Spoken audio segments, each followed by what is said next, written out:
Bonjour à toutes et à tous, on se retrouve ce matin pour cette nouvelle émission d'OM au Café, une nouvelle émission encore une fois pleine de déceptions, pleine de désillusions encore une fois ce matin.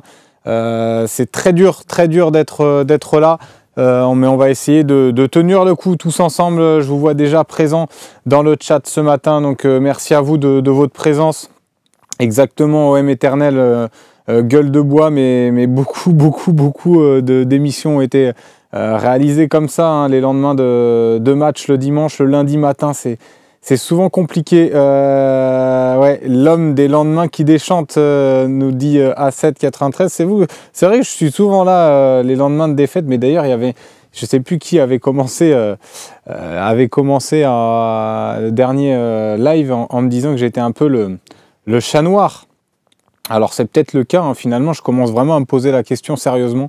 Est-ce que je ne suis pas le chat noir de cette saison-là de l'Olympique de Marseille? Même si bon, j'ai quand même vécu, des belles victoires, non, mais j'ai vécu quand même des victoires. Donc je ne suis pas totalement le chat noir, mais Askandari qui nous dit c'est toi le chat noir. Bah, je vois que vous êtes déjà pas mal connectés sur le live.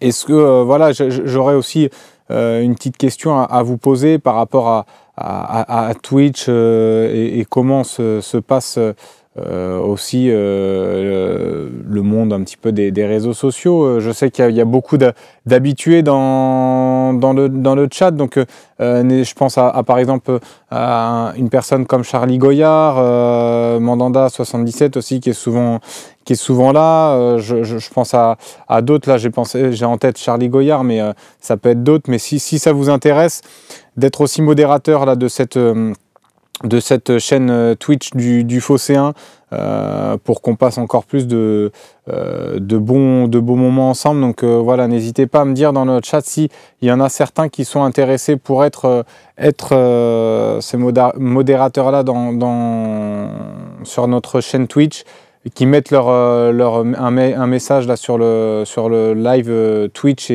et on vous recontactera en DM, même je peux le faire moi directement là. Donc voilà, il y a Romancier45, c'est vrai que tu es là aussi depuis un moment, donc Jojo, oui je veux bien, voilà, n'hésitez pas à mettre votre nom et puis je vais essayer. Charlie Goyard, bah tiens, j'avais pensé à toi, parce que c'est vrai que c'est un nom que on te voit beaucoup, hein, sur le chat et c'est souvent voilà, des échanges constructifs avec toi, mais il y en a plein d'autres, hein, je veux pas dire que tout le monde... Non, mais en tout cas, je trouve que ça sera intéressant de le faire. Donc voilà, on s'est mis d'accord avec l'équipe, toute l'équipe du Phocéen pour vous proposer ça. Donc n'hésitez pas. Et puis on va essayer de vous contacter là dans la journée. Bon, on va commencer à basculer un petit peu sur l'analyse de ce Brest-OM, sur l'analyse peut-être un peu plus poussée de la saison. Va falloir regarder ça un petit peu. Comme Tchala qui me dit tu as trouvé le sommeil. Ça a été une petite nuit évidemment. J'ai peut-être un peu la mine un peu fatiguée, mais surtout voilà, on s'est couché encore une fois déçu. Et puis moi je faisais partie des rares optimistes encore dans cette saison-là, même si de match en match je commençais à le perdre. Et puis là le match d'hier il nous a littéralement tués. Je pense que, et je ne suis pas le seul, il y en a beaucoup. Bon, il y en a déjà beaucoup qui ne voyaient pas d'issue positive à cette saison-là, mais je pense que même eux ont été déçus hier parce qu'on n'a rien vu dans le jeu de l'OM, toujours rien. Il n'y a rien à dire. Gattuso, merci, au revoir. Askandari. C'est vrai que ça semble être la solution. Alors il y a Pégase qui nous dit Gattuso va quitter l'OM selon Foot Mercato. Alors si ça vient de tomber, j'ai manqué l'info. Santi Anoa apparemment annonce Gattuso va se faire virer. Donc voilà, de toute façon, je pense que c'est inéluctable. On pourra pas passer le... Voilà, donc Foot Mercato annonce que Gattuso ne sera pas sur le banc jeudi. Donc voilà. Déjà, j'allais dire c'est une bonne chose, je sais pas. C'est de toute façon la solution aujourd'hui. Gattuso est arrivé un petit peu en pompier de service. On pensait que ça pouvait peut-être insuffler un vent nouveau à l'OM. Dès son premier match déjà contre Monaco, même si on avait vu du mieux dans le jeu par rapport à Marcelino, ça commençait mal et puis ça a jamais vraiment pris, le message n'est jamais vraiment passé. Moi, sa conférence de presse il y a quelques semaines de ça, où il disait maintenant je vais durcir le ton, vous n'avez pas vu le vrai Gattuso. Pour moi, c'était déjà trop tard. Tu as déjà perdu le groupe, tu as plein de choses qui n'allaient pas. Donc voilà, à voir, à mon avis, de toute façon, ça sera Pancho Abbarnodado, l'intérimaire. Il y en a qui parlent de Papin. On va suivre ça de toute façon dans la journée. Va falloir suivre ça de très près. Ouais, non, mais moi j'assume, hein, Vince. Je voyais bien Brest dégringoler. Après, moi, en plus, le match d'hier, j'ai pas trouvé Brest extraordinaire non plus, mais nous, on est tellement mauvais que c'est facile de nous mettre en difficulté. Mais c'est vrai, je l'assume. Je voyais Nice dégringoler, Brest dégringoler. Je les voyais pas terminer sur le podium. Après, voilà, pour l'instant, leur saison me donne tort, mais la saison n'est pas finie. Mais j'ai envie de nous vaut mieux se concentrer sur nous. Lutz Banamel qui nous dit Antonetti, est-ce qu'Antonetti finalement aurait fait pire que Gattuso? Je sais pas aussi, hein. Même si moi je suis pas du tout fan d'Antonetti et je comprends pas qu'on puisse penser qu'il puisse apporter quelque chose de sérieux à l'OM, mais voilà, est-ce qu'il aurait vraiment fait pire? Et sur le marché, là, oui, il y a du Genesio, il y a du Galtier. Je pense qu'aujourd'hui, moi, je ne suis pas forcément le premier fan d'un Christophe Galtier, mais aujourd'hui, s'il y en a un qui peut redresser un petit peu la barre, qui arrive un petit peu à s'adapter à un contexte difficile, je pense que ça peut être un peu l'homme de la situation, même si moi, au départ, je ne suis pas forcément très fan de Galtier. Ah oui, en plus, tu as peut-être raison, Charlie Goyard, Galtier, il est en Arabie Saoudite, c'est possible. Tellement bah oui, non mais oui, en plus, je dis des bêtises. Il est en poste, voyez, ça va pas ce matin. Il est en poste, Galtier, donc oui, non, mais alors Genesio, c'est vrai que Genesio pourrait être un homme intéressant. Oui, non, mais vous avez raison, il est au Qatar. J'avais complètement oublié ça. Mais oui, Genesio, pourquoi pas. J'ai l'impression que de toute façon, la tendance, beaucoup de supporters et de suiveurs veulent un entraîneur français. Moi, vous savez très bien, on en a parlé là dernièrement dans l'OM au Café. Moi, je voulais peut-être finir la saison avec Gattuso. Je pensais qu'on pouvait quand même se maintenir à flot quand même dans cette saison-là avec Gattuso, finir la saison avec lui et travailler sur la saison prochaine. Moi, j'avais un rêve, c'était contre Sesso. Maintenant, ça semble... voilà, bah c'est ça, quoi, Machala, c'est ce que je disais, celui de Porto, projet sur 2 ans. Si tu veux vraiment avoir un vrai projet avec un entraîneur qui va s'inscrire dans la durée, je pense que Conceição peut très bien être l'homme de la situation. Après, là, si vous voyez l'information de Foot Mercato se confirme, ça veut dire que soit on termine la saison avec Pancho Abbarnodado et on commence à préparer la saison prochaine, essayer de recruter déjà un entraîneur. Mais aujourd'hui, ouais, Bey, mettez Bey, on n'en parle plus, mais bon, je sais pas, Bey, il n'y a pas non plus forcément d'expérience au haut niveau, hein. Marseille, c'est un club compliqué, donc...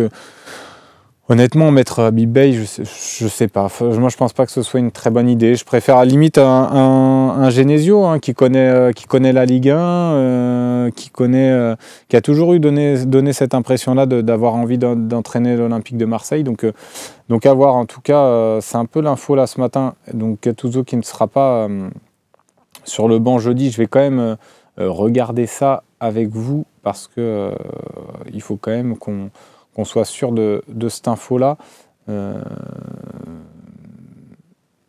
Mais ouais, je la lis comme vous. C'est bientôt terminé entre l'OM et Gennaro Gattuso. d'après Foot Mercato, d'après l'entourage de l'entraîneur italien, Gattuso ne devrait pas être sur le banc face au Shakhtar Donetsk. Donc voilà, ultime électrochoc pour essayer de sauver la saison, parce que ça peut aussi commencer à sentir mauvais. Hein. Moi, je refusais de croire qu'on pouvait jouer le maintien, et je pense pas qu'on puisse le jouer quand même, parce que je vois des clubs comme Clermont, Metz, Lorient qui sont en difficulté aussi. Mais on va avoir aussi un mois de mars compliqué, où on va avoir, dans un laps de temps assez court, on va jouer Paris, on va jouer Nice, on va jouer Lille. Ça va être des clubs, et forcément les points ne sont pas forcément pris d'avance. Donc ça peut aussi très mal se tourner. Donc je pense qu'il il fallait... on sentait de toute façon hier que ça pouvait plus continuer avec Gennaro Gattuso. En zone mixte, après, Paolo Lopez s'était présenté, où il a vraiment un petit peu tiré sur son groupe, en s'incluant dedans évidemment, mais et à la fin il y a une question qui lui est posée: est-ce que la solution c'est de virer Gattuso? Et là il n'a pas souhaité répondre, il a fui, il est parti. Donc ça voulait dire aussi beaucoup de choses. Donc voilà, mais je suis pas sûr forcément qu'à Bernardino soit bien pour finir la saison non plus. On l'a vu, je sais pas, il avait fait bon, il y avait eu un bon match contre l'Ajax Amsterdam qui était intéressant, mais après contre le PSG, on avait pris l'eau dans un système de jeu qui n'avait pas fonctionné. Enfin, c'était un petit peu. Donc je suis pas sûr forcément que ce soit mieux. J'espère qu'en tout cas, il travaille déjà sur la venue d'un entraîneur. Donc si ça peut être Genesio, pourquoi pas, honnêtement. Non, mais aujourd'hui, oui, on joue le maintien, BZH. Alors, je me suis peut-être mal exprimé, mais on joue évidemment le maintien, puisqu'on joue plus la Coupe d'Europe. Donc, de toute façon, il faut aujourd'hui penser à se maintenir le plus rapidement possible. Mais je dis que ça peut aussi sentir mauvais si jamais on commence à enchaîner encore plus de défaites. Déjà, à voir comment on va gérer ce match-là contre le Shakhtar. Est-ce que vous avez envie encore, vous, de vivre quelque chose en Europe? Moi, honnêtement, oui. J'ai envie de vivre quand même des émotions intéressantes avec l'Olympique de Marseille. On est tous supporters de l'OM, donc je sais très bien que jeudi, on sera tous là à espérer quand même une qualification. Mais aujourd'hui, ça me semble compliqué. Ça me semble très, très compliqué. Là, je pense qu'on a touché le fond contre Brest, et je vois mal cette équipe capable de sortir la tête de l'eau avant ce match-là contre le Shakhtar.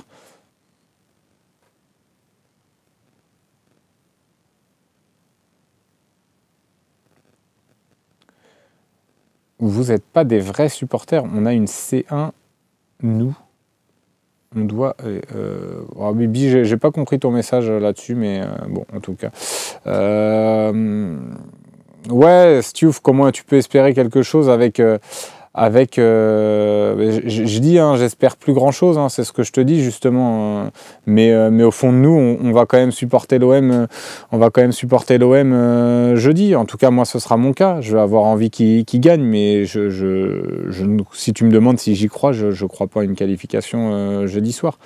Ils nous ont trop habitués à rien cette saison, les joueurs de l'OM. À un moment donné, il n'y a aucune révolte. Alors je veux bien qu'on critique aussi Gattuso, et à juste titre, parce qu'il met un système en place qui n'est pas forcément bon au départ. Il met des hommes, il fait des choix quand même douteux dans ses compos de départ. Il y a un discours qui passe pas, il y a des idées de jeu qui ne passent pas non plus, ou qu'on ne comprend pas en tout cas.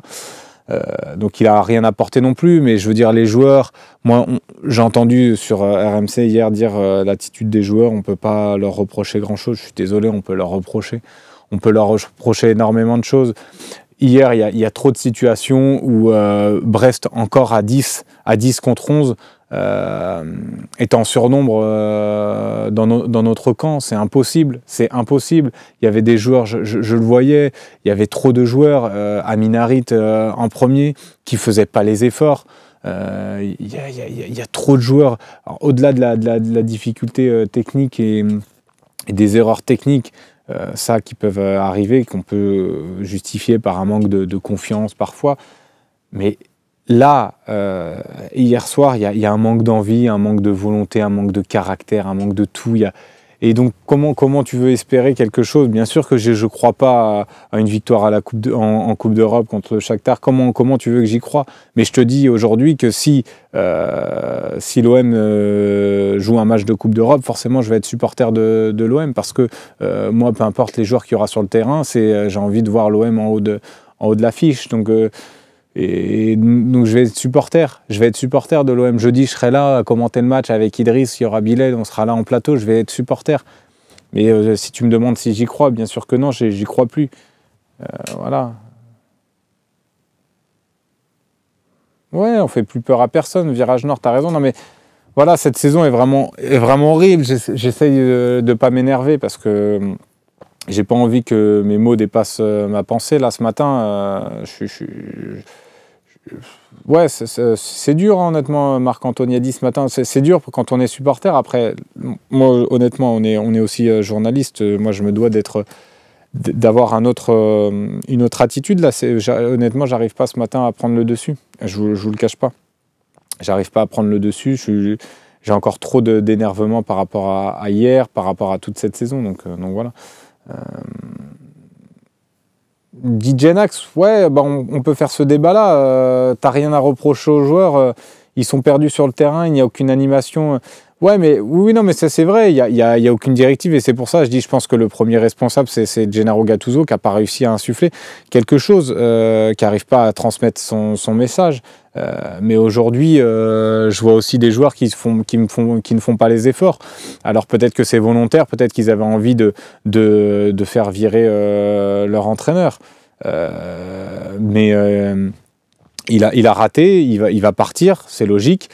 Mais on ne peut pas dédouaner les joueurs et leur ôter toute responsabilité dans l'échec de cette saison-là. Ce serait trop facile. Ce serait trop facile de... Voilà, moi je veux dire, en fait, j'ai l'impression que les joueurs, il y en a beaucoup trop qui s'en foutent de l'OM. Ils en ont rien à faire du maillot, ils en ont rien à faire des supporters qui se déplacent en nombre, ils en ont rien à faire. Il y a trop de joueurs, il y en a quelques-uns qui se battent et qui veulent voir, qui veulent remporter les matchs, mais il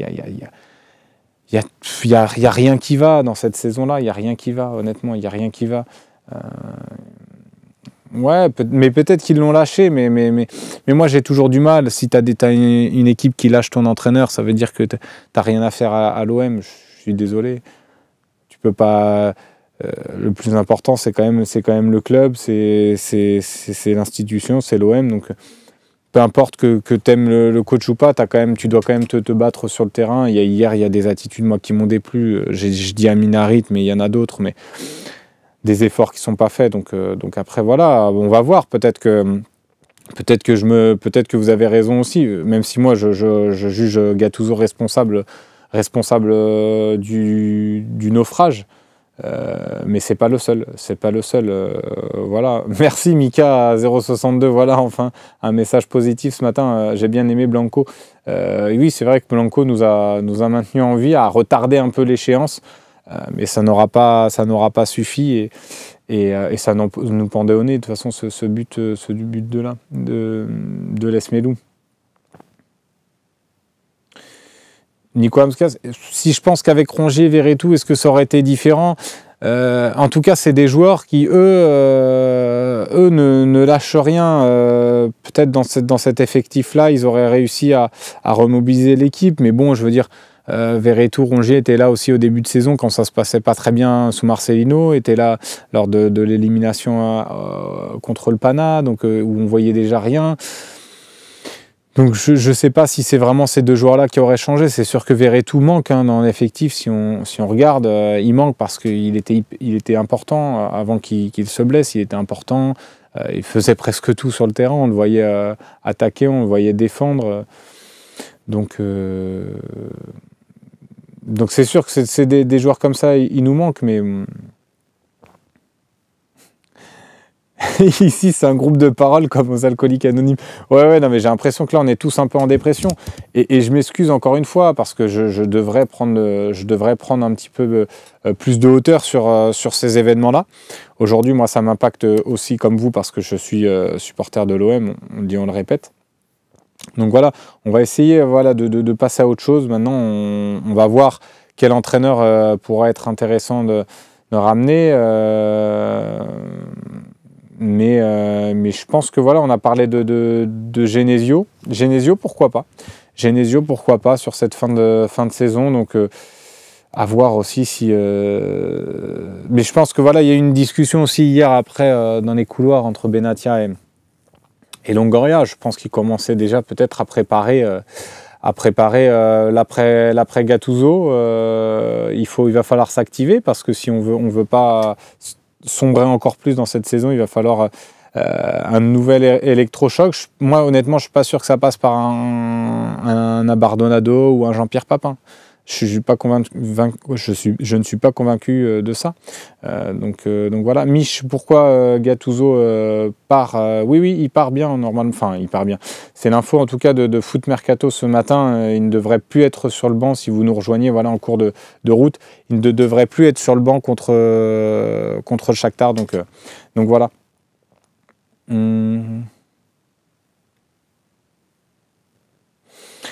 Baltener qui nous dit Slim, les joueurs sont des joueurs de milieu de tableau, à part 2 ou 3.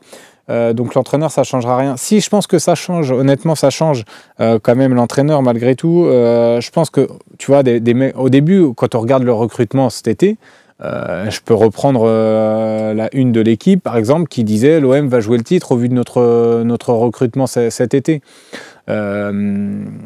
Donc je pense que dans l'idée, il y avait des profils qui pouvaient être intéressants.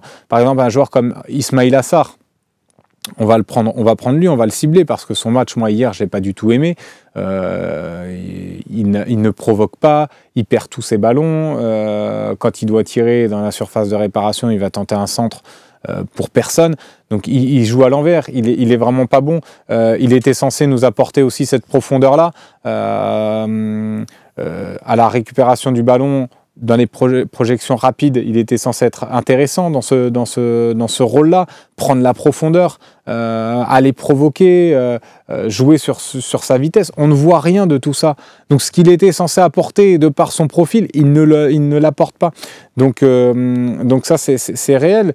Mais à la base, je ne pense pas que ce soit forcément tous des mauvais joueurs non plus. Après, c'est vrai que tu me dis, à part 2-3, je ne suis pas loin de te rejoindre, mais je pense qu'il y en a plus que 2-3. Moi, je pense que voilà, Harit, ça reste, je pense, un bon joueur. Il ne fait pas une bonne saison du tout. Unai, je suis convaincu que c'est un bon joueur aussi, mais il ne fait pas une bonne saison et à l'OM, ça n'a jamais marché. Donc voilà, je pense que je suis persuadé que d'autres joueurs dans d'autres contextes pourraient être bons. Aujourd'hui, c'est un ensemble de choses qui ont fait que cette saison elle est ratée. Et voilà, peut-être aussi un effectif qui est mal pensé. Voilà, il y a des recrues comme par exemple Correa ou garder Luis Enrique, même si lui il y peut rien sur les résultats de l'OM, mais Luis Enrique, des Correa, c'est des recrutements qui n'ont servi à rien. Enfin, Luis Enrique arrive en cours de saison, mais voilà. Après, je pense que quand même un entraîneur a son mot à dire. Je veux dire, j'ai vu Bielsa faire de Jérémy Morel et de Brice Djadjedje des super joueurs et pourtant au préalable c'est pas des joueurs sur lesquels tu te dis que tu peux compter. Donc voilà, enfin je prends l'exemple de Bielsa parce que là j'ai lu en tête, mais il y en a d'autres. Kolasinac qui était pas forcément très bon à l'OM, Tudor en a fait presque un pion essentiel et il était très bon sous Igor Tudor et aujourd'hui on le regrette même, alors qu'avant ça on comprenait pas trop la venue de Kolasinac. Donc je pense que si l'entraîneur a ses responsabilités, hein. Moi je pense qu'il est grandement responsable de l'échec de cette saison-là, Gattuso, et comme Marcelino l'était aussi. Mais je pense que voilà, moi j'ai pas envie d'enlever la responsabilité aux joueurs non plus, parce qu'ils sont aussi sur le terrain et ils doivent mieux faire.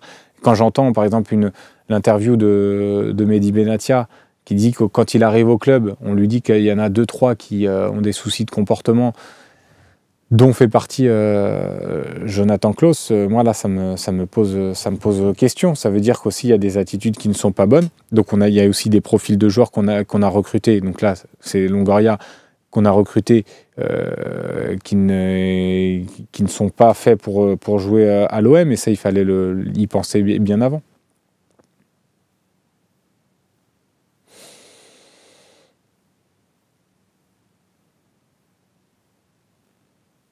Ouais, Laurent Blanc avec Gasset, je sais pas. Non, moi Laurent Blanc à Lyon, il m'a pas convaincu du tout. Je ne le crois pas capable, rien que dans ce qu'il dégage, capable de réveiller l'Olympique de Marseille. Je pense honnêtement, moi, enfin, il y en a beaucoup qui parlaient de Bruno Genesio. Je ne serais pas contre Bruno Genesio, très sincèrement. Donc à voir ce qu'il va faire. Mais j'avais pensé en plus à Galtier, mais c'est vrai qu'il est pas dispo. Mais ouais, non, mais Bruno Genesio, pourquoi pas. Ouais, voilà. Tac. San Marco, tiens, on va faire un petit débat là, si vous voulez, sur la déclat de Benatia. C'est vrai que ça paraît assez lunaire de dire ça sur 2 médias différents en plus, hein. Une interview enregistrée pour Canal+, et en direct avant le match contre Brest, alors que son joueur s'échauffait juste à côté, à quelques mètres. C'est vrai que c'est étonnant de dire ça en public. Après, bon, on dit souvent que les dirigeants ou les joueurs sont des robinets d'eau tiède, ils disent jamais grand-chose. Là, il dit quand même des choses intéressantes. C'est pas un hasard s'il le dit. Je pense que voilà, il y a aussi une attitude d'un joueur qui déplaît à l'OM, et ça commence à poser question. Et visiblement, ça ne s'améliore pas forcément. Donc voilà, je sais que Jonathan Klaus est très apprécié dans les médias, que ce soit l'équipe par exemple ou la province. Je pense que voilà, il a souvent des notes plutôt correctes malgré ses performances. Rien qu'à voir ses notes encore d'hier soir. Donc il est défendu un peu dans les médias. Donc voilà, je pense qu'il fallait réveiller quelque chose. Benatia a fait cette réflexion-là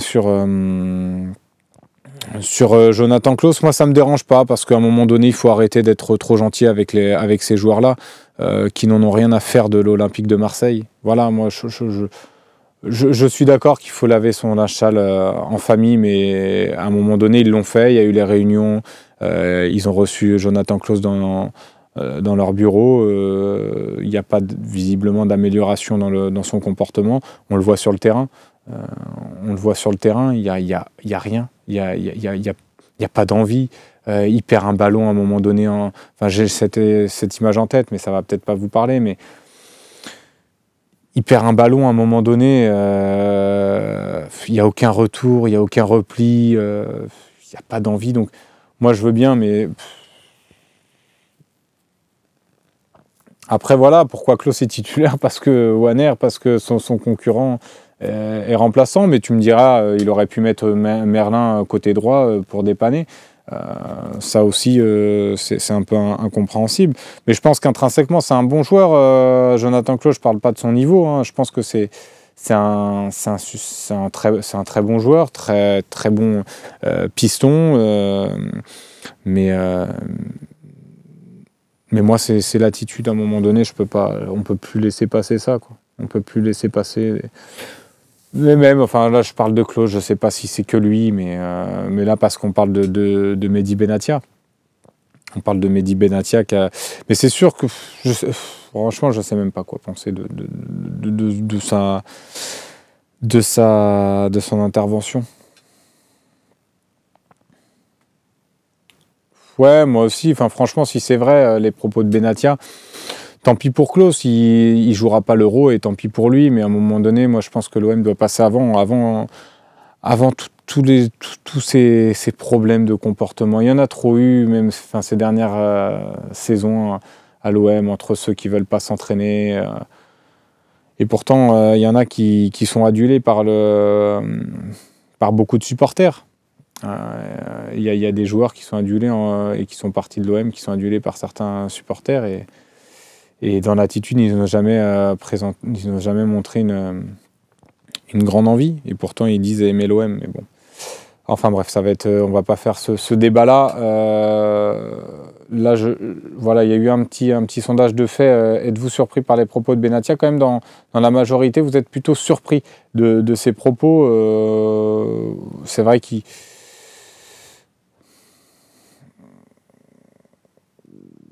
Ouais, moi, honnêtement, ça m'a pas choqué. Ça m'a pas du tout choqué. Peut-être qu'il y aura le débat sur le talk. Ça sera intéressant d'avoir l'avis de tout le monde ce soir. Moi, honnêtement, ça m'a pas choqué ces propos.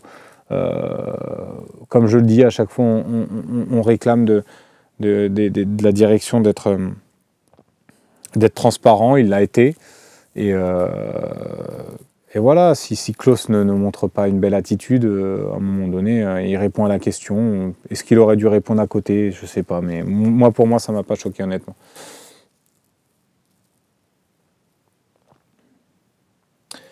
Mais ouais, non, mais il faut une institution forte. Est-ce que ça passe par dézinguer les joueurs dans les médias? Je ne sais pas, mais en tout cas,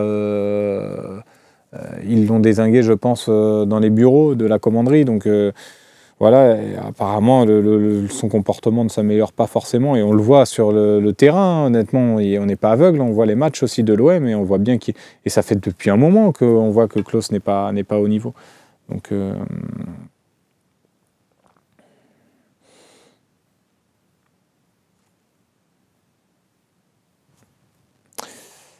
Sauna 13 qui nous dit, comme dit Seb Wolf, on est nul, mais les arbitres sont encore plus nuls. Ah bon, un petit mot sur l'arbitrage. Bah non, mais bon, dans cette saison catastrophique, comment voulez-vous que l'arbitrage nous aide? Déjà que quand on titille un petit peu les premières places, il y a toujours des erreurs d'arbitre en notre défaveur. J'ai pas envie de jouer ce rôle-là, de dire les arbitres sont contre nous, mais je suis désolé. Honnêtement, bon, ok, le match... Tiens, on va en parler, mais tu me demandes mon avis, c'est en 13. Ok, le match est pourri de l'Olympique de Marseille. Il n'y a pas d'autres termes. On mérite peut-être même pas mieux dans ce match-là. On mérite de perdre 1-0. À 10 contre 11, on se fait balader. Mais comment, aujourd'hui... Avec la VAR à disposition, on ne peut pas siffler penalty. Je suis désolé. Et en plus, il y a leur joueur qui est fair play sur le coup, mais en même temps, il ne peut pas dire autre chose. Il ne peut pas dire autre chose parce que je parle de Les Milou, qui a dit après le match oui, en effet, ils ont eu de la chance parce que la VAR ne soit pas intervenue. Mais comment c'est possible? Ils ont pas un ralenti, ils n'ont pas deux ralentis, ils ont une multitude de ralentis. Ils sont tranquilles c'est leur rôle, c'est leur mission, c'est d'analyser les décisions un petit peu litigieuses.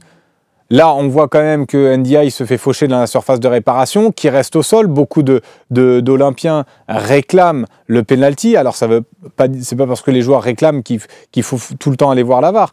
Mais là, on sent que voilà, on voit beaucoup de Marseillais se regrouper autour de Rudy Buquet. À un moment donné, avec tous les ralentis que tu as, on le voit qu'il y a penalty. Tout le monde le voit qu'il y a penalty. Que Les Milou touche pas le ballon. Voilà, Kozual, 18 caméras à Brest, j'avais pas la stat, mais 18 caméras hier soir à Brest, pas une seule pour voir ce penalty-là. Mais bien sûr qu'ils l'ont vu, le penalty. Pour moi, c'est volontaire. Ils n'ont pas voulu siffler le penalty. Alors peut-être que je m'enflamme parce que là, je suis énervé. Peut-être que je dis des conneries, honnêtement. Mais pour moi, honnêtement, c'est volontaire. C'est volontaire de ne pas avoir voulu siffler penalty. Je vois pas d'autres arguments à donner. Il y a penalty, c'est flagrant, le joueur le reconnaît lui-même. Il n'y a même pas de débat. Est-ce qu'il touche un peu le ballon? Est-ce que Ndiaye amplifie? Non, il le sèche par derrière. Il y a penalty, ni plus ni moins. Et ça excuse pas la prestation de l'Olympique de Marseille, mais même là, dans une saison catastrophique, l'arbitrage ne nous aide pas. Il n'est pas là pour nous aider non plus. Mais juste, il est là pour faire son boulot, justement. Et il ne le fait pas, il ne l'a pas fait hier. Mais oui, je suis d'accord, Martial, le pénalty aurait été un cache-misère, et si ça se trouve, en plus, on n'aurait même pas marqué le pénalty. Mais moi, ce qui m'énerve, c'est l'injustice. C'est que là, il y a pénalty 100 000 fois, et avec encore s'il n'avait pas la VAR à disposition, comme ça c'était le cas pendant la saison Bielsa, on se souvient tous de la saison de ces vols-là dans les matchs, et j'ai encore le match contre Bordeaux en travers de la gorge. Il n'y avait pas la VAR à l'époque, donc l'arbitre peut dire « Ah, j'ai pas vu ». Aujourd'hui, il y a la VAR. Occasion litigieuse, ils sont obligés de revoir cette occasion-là, cette situation-là. Ils ont tout le temps de la revoir. Donc forcément, pour moi, et en plus, je ne sais pas qui le dit. Non, mais Romain Jas, justement, tu dis, ça me fait penser à Kolasinac contre Monaco. Il y a faute, mais il se relève direct. Reste au sol. Mais Ndiaye est resté au sol, il me semble, hein, si je me souviens bien.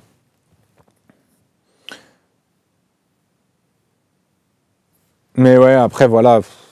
C'est un débat sans en être un, mais je pense qu'on est de toute façon d'accord. Mais là, aujourd'hui, ouais, c'était Gaël Angoula à la VAR, tout à fait. Tout à fait, tout à fait. Non, je sais pas. Après, ceci dit, c'est pas si faux que ce que tu dis, Lopo-Dodo. Moi, le premier facteur de notre mauvaise saison, c'est l'arbitrage. C'est vrai qu'en Coupe d'Europe, contre Panathinaikos, match retour, on se fait aussi bien volé, mais ouais, il y a trop de choses qui ne vont pas. On ne peut pas se raccrocher qu'à ce pénalty-là, mais moi, ça m'a énervé en tout cas. Vous m'avez retendu là ce matin.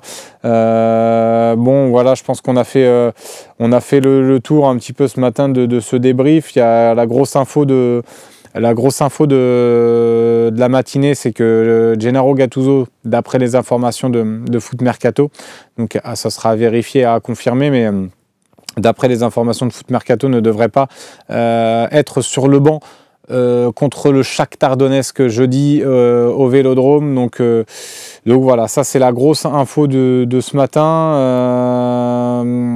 Il y aura beaucoup de prétendants. À voir qui prendra la suite sur le banc de l'Olympique de Marseille. Je pense que de toute façon, il ne sera pas là. Ouais, Barton veut bien venir entraîner, mais je sais pas si... franchement, si c'est pour prendre Barton, autant laisser... j'ai bien aimé le joueur, Barton à l'OM, mais... autant laisser à Bernardado jusqu'à la fin de saison et puis espérer quelque chose, mais voilà. On verra, de toute façon il va y avoir des noms qui vont sortir, ça va être intéressant, je sais pas, mais voilà, il paraît qu'ils ont déjà trouvé le remplaçant, donc je pense que ça s'est très très bien activé hier soir avec Mehdi Benatia pour trouver un remplaçant qui va vouloir venir aussi dans ce marasme-là, avec aussi la gronde des supporters qui va commencer à se faire ressentir, à voir comment ils vont aussi aborder ce match-là contre le Shakhtar Donetsk. Voilà, j'ai pas forcément réussi à prendre le dessus sur ma frustration. Je m'en excuse encore une fois auprès de vous tous. Mon rôle, c'est aussi de savoir prendre la hauteur. J'ai pas su le faire ce matin. On se retrouvera demain. Ce sera un nouveau mois dans l'OMO Café. Là, on aura eu le temps un petit peu de souffler, on aura eu le temps de se reposer. Donc on en rediscutera. Il y aura le débat là autour du coach. Et puis voilà, on va rester connecté quand même sur le Phocéen.fr parce qu'il y aura sûrement de l'actu, énormément d'actu sur l'Olympique de Marseille. N'oubliez pas le talk ce soir à 18 h avec Sébastien Volpe à la présentation, donc ça va s'annoncer aussi chaud bouillant. Merci encore une fois à vous et de votre fidélité, parce que vous étiez énormément ce matin pour débriefer ce match avec nous. Je me sens un peu moins seul. Merci beaucoup pour vos gentils messages également dans le chat. Voilà, merci à vous. Je vous souhaite quand même à tous une belle journée. Prenez soin de vous, c'est bien là l'essentiel. Bon appétit à tous. Ciao, ciao.